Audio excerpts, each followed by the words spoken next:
जय हिंद स्टूडेंट्स, पहल अकेडमी में एक बार फिर से आपका बहुत बहुत स्वागत है।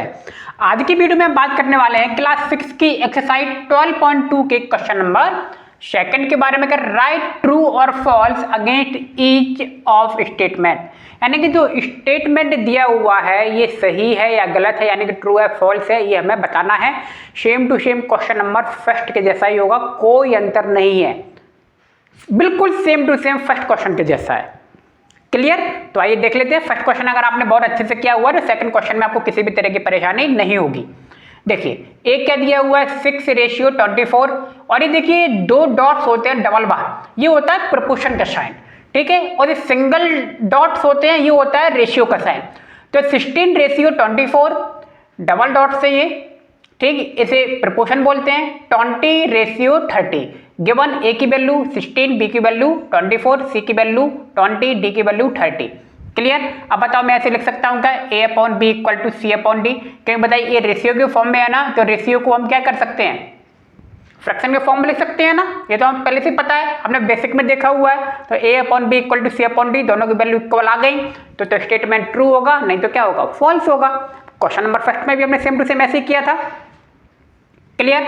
तो ए की वैल्यू रख दी मैंने 16, बी की वैल्यू रख दी मैंने 24, इक्वल का साइन लगा दिया, सी की वैल्यू में रख दी मैंने 20, डी की वैल्यू रख दी 13।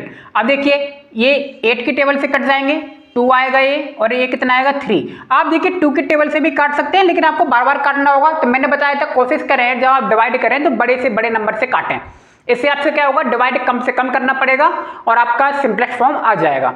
नहीं तो आप 2 से 4 से जिससे आपको ठीक लगे उससे काट लें, ठीक। और ये 10 से कट जाएंगे, ये 2, 3। तो देखिए दोनों की वैल्यू 2/3 इक्वल टू 2/3 आ रहा है, यानी कि दोनों इक्वल है। सो दिस स्टेटमेंट क्या होगा, ट्रू होगा भैया, सीधी सी बात है, क्योंकि दोनों वैल्यू सेम आ गई हैं, ठीक। सी वाला देखिए 12:18 प्रोपोर्शन का साइन, 28:12।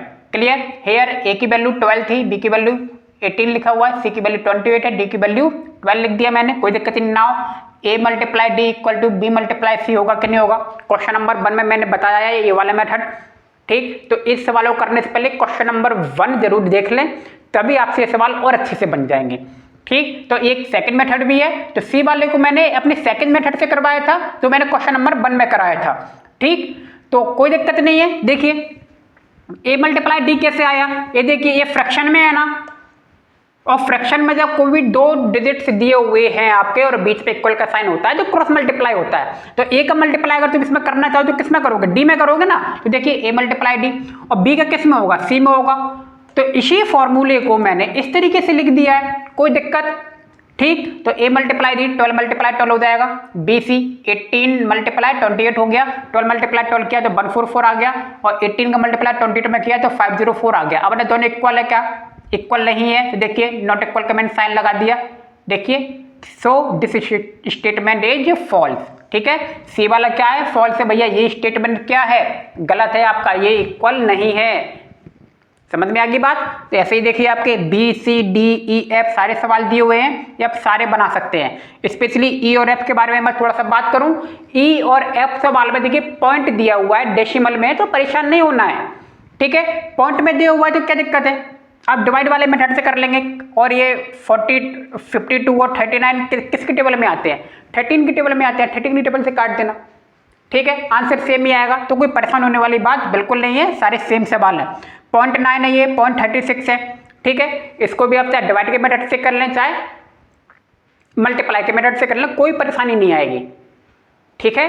तो इसी तरीके से आप बना सकते हैं इसके बाकी सवालों को भी, ठीक। उम्मीद है सवाल आपको समझ में आ गया होगा। तो मिलते हैं नेक्स्ट वीडियो में, आप सभी को बहुत धन्यवाद, थैंक यू।